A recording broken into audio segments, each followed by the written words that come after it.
तो कल हम लोगों ने कुछ एप्लीकेशंस किए थे डायमेंशन से रिलेटेड थ्योरम पे। तो dimension of W1 plus W2, W1 W2 सब स्पेस थे, dimension W1 plus dimension W2 minus dimension of W1 intersection W2, ये हमारे पास रिजल्ट था। तो इस पर बेस्ड 2-3 क्वेश्चन किए थे ताकि चीजें थोड़ा बेहतर समझ में आ जाएं। तो थ्योरम का प्रूफ और थ्योरम के जो कुछ एप्लीकेशन पे बात हुई है वो तो समझ में आ भी गए होंगे, या किसी को कोई परेशानी आई है? कुछ नहीं, चलिए ठीक है।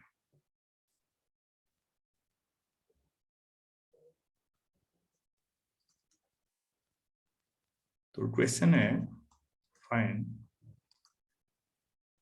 टू सब स्पेसेज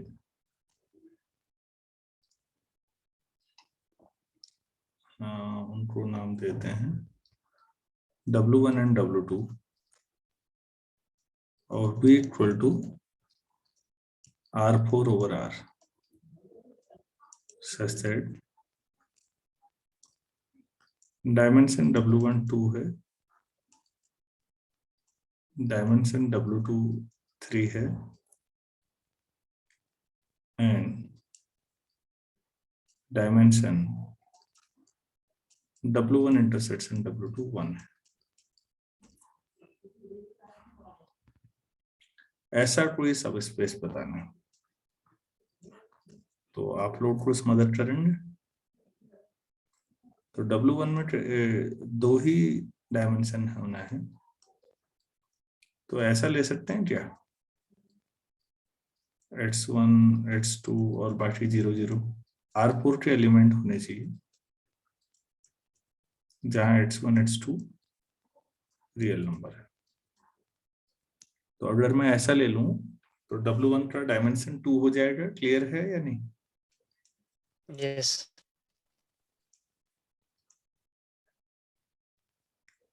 W2 लेना है आपने 3 और फिर इंटरसेक्शन करना है।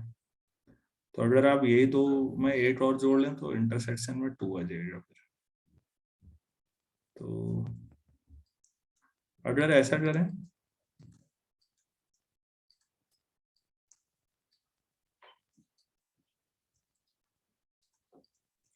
2 3 4 x4 ये सब रियल नंबर हैं। इस तरह का अगर हम ले लें तो डायमेंशन W2 3 आ जाएगा या नहीं? पहला कोऑर्डिनेट 0, बाकी 3 हो गए। अब आप W1 इंटरसेक्शन W2 करें तो क्या मिलेगा?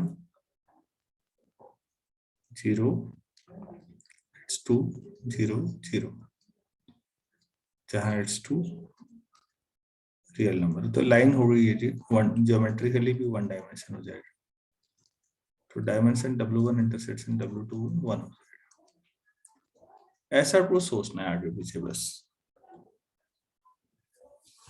तो आपने 2 बना दी, मेरे ख्याल से आइडिया होगा समझ में। यस।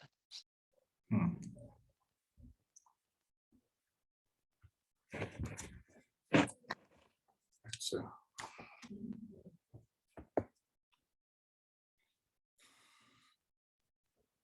थोड़ा मैट्रिसेस पे एक सवाल उठाते हैं, उससे रिलेटेड करते हैं, देखते हैं आप लोग समझ पा रहे हैं या नहीं।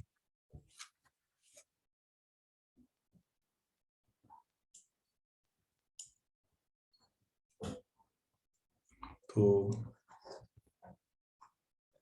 let V with a vector space,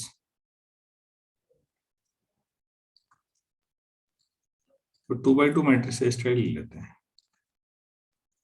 vector space of all 2x2 matrices over the field F.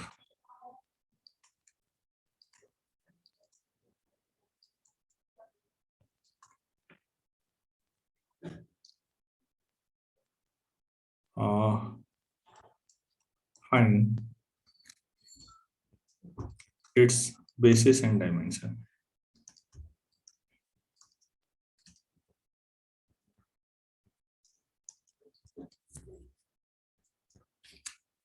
तो आप लोग बताना चाहेंगे?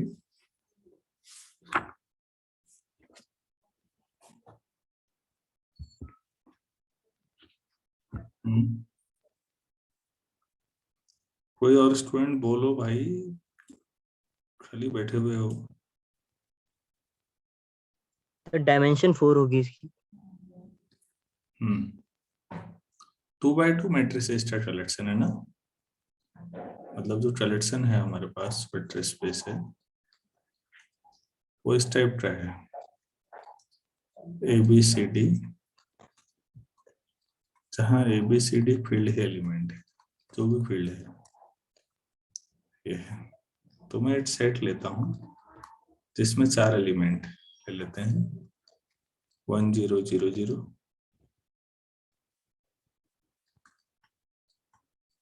0 1 0 0, 0 0 1 0, 0 0 0 1।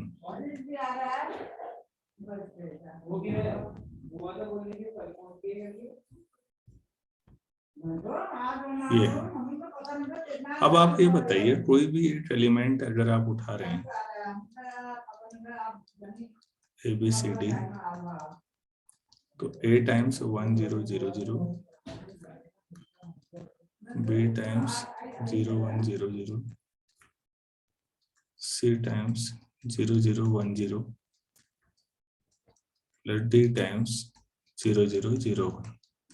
अगर ऐसा कर लें तो कोई भी 2x2 का मैट्रिक्स मिल जाएगा नहीं इनके चारों के लीनियर कॉम्बिनेशन से।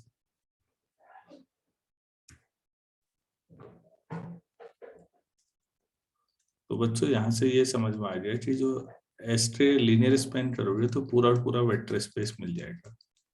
यहाँ तक क्लियर है सबको? यस। और क्या दिखाना है बेसिस के लिए? LS तो ठीक हो गया। दूसरा कि S के जो एलिमेंट्स हैं वो लीनियरली इंडिपेंडेंट है, चलिए वो दिखाते हैं। लेट A टाइम्स पहला एलिमेंट, लीनियर इंडिपेंडेंस के लिए यही तरीका है, C times plus T times. क्या आना चाहिए? 0 0। आप लेफ्ट हैंड साइड को सॉल्व करेंगे, आप भी जानते हैं यही मिलना है, और दो मैट्रिसेस इक्वल है, इसका मतलब कॉरेस्पॉन्डिंग एलिमेंट को बराबर करिए, सभी 0 ही होंगे। That is S is linearly independent set subset. तो S लीनियरली इंडिपेंडेंट वेक्टर्स का कलेक्शन है जो पूरा वेक्टर स्पेस जनरेट कर रहे हैं, तो S बेसिस हो जाएगा। सो S is a basis of VR। तो फिर डायमेंशन S4 हो जाएगा। डायमेंशन भी वेक्टर स्पेस का डायमेंशन ये आ गया आपके पास। तो क्लियर हुआ या नहीं हुआ आप लोग? देखिएगा।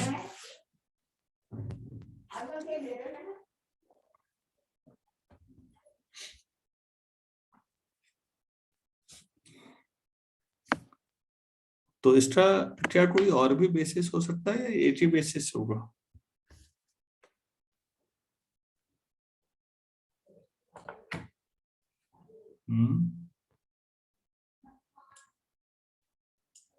सर बेसिस का सर यूनिक होना जरूरी नहीं है। तो फिर आपने 8 सीट देख लीजिए प्लीज। यहाँ पर 2x2 मैट्रिसेस का कलेक्शन लिया तो डायमेंशन 4 आए। तो बेसिकली ये रो में नंबर ऑफ, देखिए रो कितनी है कॉलम कितने हैं उनका प्रोडक्ट आ रहा है। आपके पास थोड़ा सा अगर चीजों को ध्यान से ऑब्जर्व कर पा रहे हैं आप लोग, तो ये 2x2 था, तो इन दोनों का प्रोडक्ट ही मिला के 4 बना है। तो अब अगर यहाँ पर n/n होगा तो डायमेंशन कितना हो जाएगा वेक्टर स्पेस का? n²। अगर मैं n/n के मैट्रिसेस का कलेक्शन ले लूं तो इसी एंगल से इन जनरल आप समझ लीजिए तो डायमेंशन क्या हो जाएगा? n² हो जाएगा, n×n। और इसी तरीके से अगर मैं स्क्वायर फॉर्म में लेना जरूरी नहीं है, m/n ले लूं तो डायमेंशन क्या हो जाएगा उस वेक्टर स्पेस का? m×n। ये समझना जरूरी है। दुनिया के क्योंकि वेक्टर स्पेस जब आप बनाते हैं तो उसमें मल्टीप्लिकेटिव इनवर्स की जरूरत नहीं है, तो आप m×n भी ले सकते हैं। तो दुनिया के सारे m/n matrices over a field, अब जो भी फील्ड है, f लिख दिया आपने, तो आपसे डायमेंशन पूछे जा सकते हैं। 2/2 तो बहाना है बात समझाने का, जो असली चीज समझानी है वो इन जनरल समझानी है, m/n या n/n। चलो ठीक है बच्चों, ये समझ में आ गया, तो हम आगे बढ़ते हैं।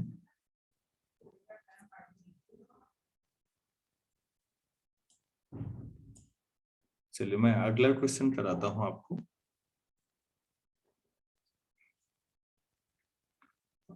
क्वेश्चन ध्यान से देखिएगा। Prove that the vectors, prove that the vectors, vector मतलब वेक्टर स्पेस के elements 1 0 -1 1 to 1 and 0 -3 2 form a basis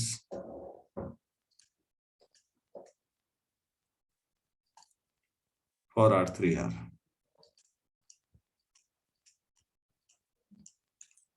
ठीक हो गया, उसी में और जोड़ा है, काफी एलिमेंट्री क्वेश्चन है। Express each of the standard basis, each of the standard basis vector as a linear combination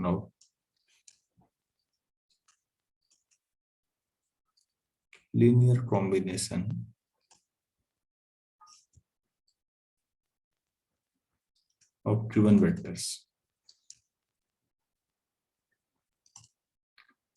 तो बच्चों इस सवाल को देखिए, काफी आसान है और 2 स्टेप में होना है। स्टेप 1 में पहला पार्ट देखिएगा कि ये तीनों बेसिस बनाते हैं, तो आपको मान लेते हैं एक को एक्स मान लीजिए आप, 1 0 -1, एक को वाई मान लीजिए,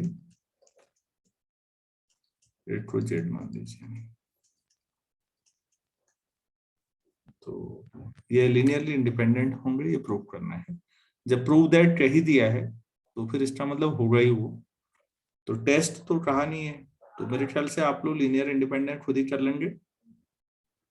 यस ये सब चीजें तो बताई है मैंने आप लोगों को। अरे कहाँ गया, तो इसे बताने की जरूरत नहीं है, ठीक है। तो ये लीनियरली इंडिपेंडेंट दिखा दें, 3 वेक्टर हैं, तो R3R के ये तीनों वेक्टर बना जनरेट कर देंगे, फिर कोई दिक्कत नहीं। दूसरा स्टेप करते हैं, स्टैंडर्ड बेसिस R3R का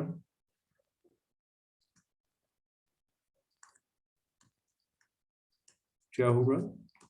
1 0 0 1 0 0 0 0 1 1 0 0 0 1।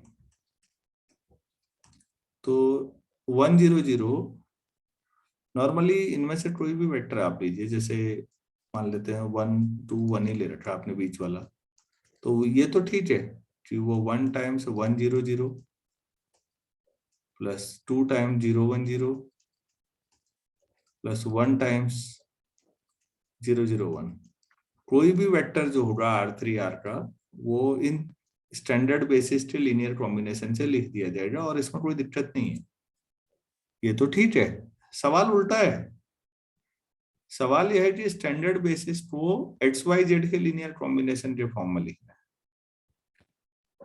तो कैसे लिखें देखिएगा प्लीज। लेट ऐसे मान लेते हैं, लैम्डा म्यू न्यू 8 मान लेते हैं, कोई 8 equal to a times x plus b times y plus c times z, मतलब x मतलब 1 0 minus 1 plus b, y times का मतलब 1 2 1 और z का मतलब 0 माइनस 3 2।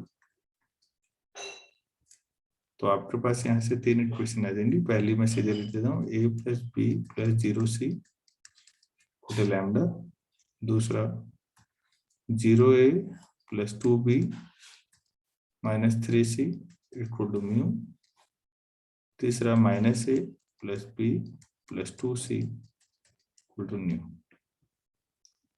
आप इनको सॉल्व कर सकते हैं और एबीसी की वैल्यू निकाल सकते हैं। एबीसी में क्वेश्चन है तो थोड़ी सी मेहनत करें।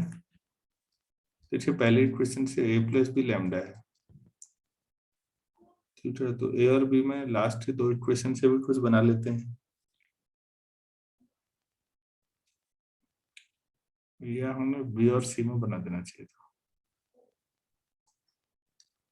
देखो भाई बीच वाली इक्वेशन क्या बोल रही है, 2b minus 3c equal to mu, और पहली और तीसरी जोड़ें तो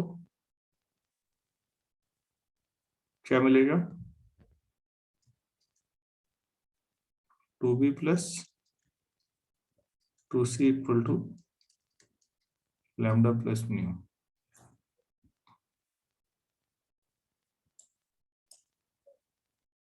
ठीक आ रहा है, कैलकुलेशन चेक करते रहिएगा, कैलकुलेशन मिस्टेक हो सकती है। अच्छा सब्ट्रैक्ट कर दें तो p कैंसिल हो जाएगा, minus 5c equal to mu minus lambda minus nu, तो c आ गया lambda plus nu minus mu upon 5। तो ऊपर वाले से b निकाल लेते हैं, b इक्वल टू हो जाएगा 2b निकाल लो पहले 3c, तो 3 times lambda plus nu minus mu on 5 plus mu, तो 3 लैम्डा 5 म्यू माइनस 3 म्यू, तो 2 म्यू प्लस 3 न्यू, तो b equal to 3 lambda plus 2 mu plus 3 nu upon 2। अब आपके पास b और c दोनों पता है तो a निकाल लेते हैं। पहले इक्वेशन से a equal to lambda minus b lambda minus 3 lambda plus 2 mu plus 3 nu upon 2, तो a इक्वल टू 2 लैम्डा तो minus lambda minus 2 mu, minus common ही ले लो यार फिर, प्लस 3 न्यू अपॉन 2। एबीसी आप 1 में रख दीजिए, तो from 1 lambda mu nu equal to कितना आ रहा है,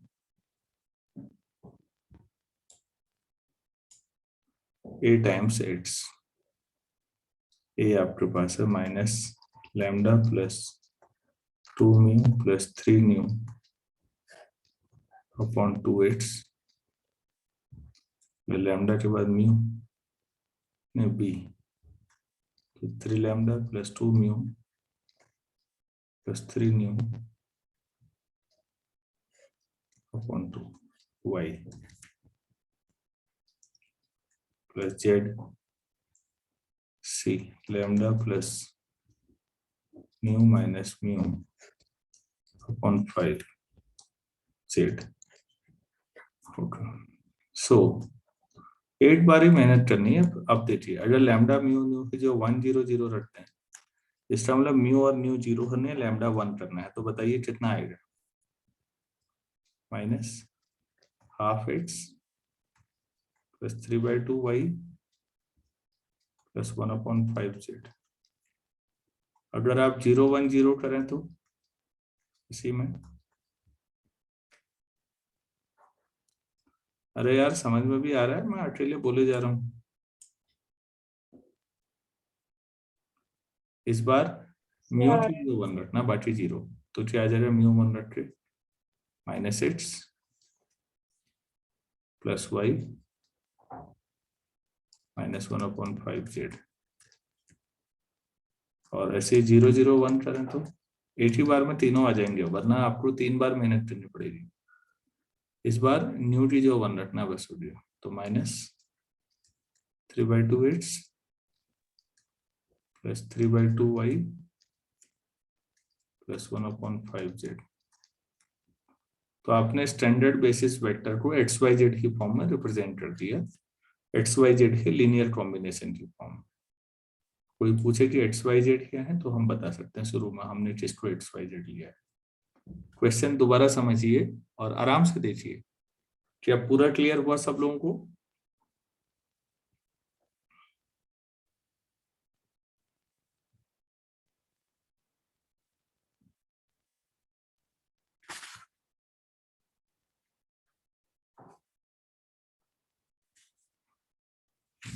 हेलो बच्चों, ये आ गया है आप लोगों को ना? Yes sir. चलिए ठीक यस सर। है, चलो अच्छी बात है। तो ये वाला सेक्शन भी अब आपका मेरे ख्याल से पूरा हो गया है। अब आप लोग ये बताइए कि होमोमॉर्फिज्म अभी मैंने इसमें पढ़ा दिया था या नहीं?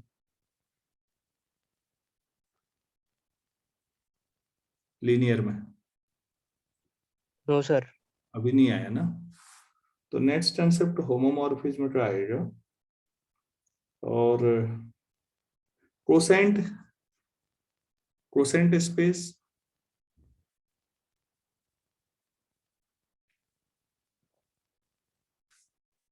तो ये भी नहीं हुआ है सर।